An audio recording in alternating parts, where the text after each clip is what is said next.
Hey there, I'm Jeffrey at BMW South Point. I'm here at one of our 2022 BMW X5s. Gonna go over some of our remote functionality with the key fob. Let's take a look. So for starters, pressing and holding the unlock button will put down both your windows and your sunroof.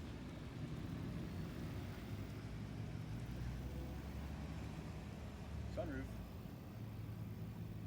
And vice versa, holding the lock button will put all those features back up in their stored place.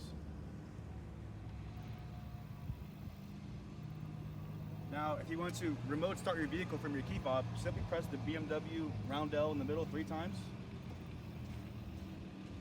and your car will start for you. Additionally, to turn your vehicle off, repeat the same process pressing the BMW roundel 3 times.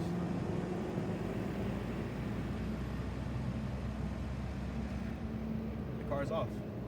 Those are some great functions of your BMW remote.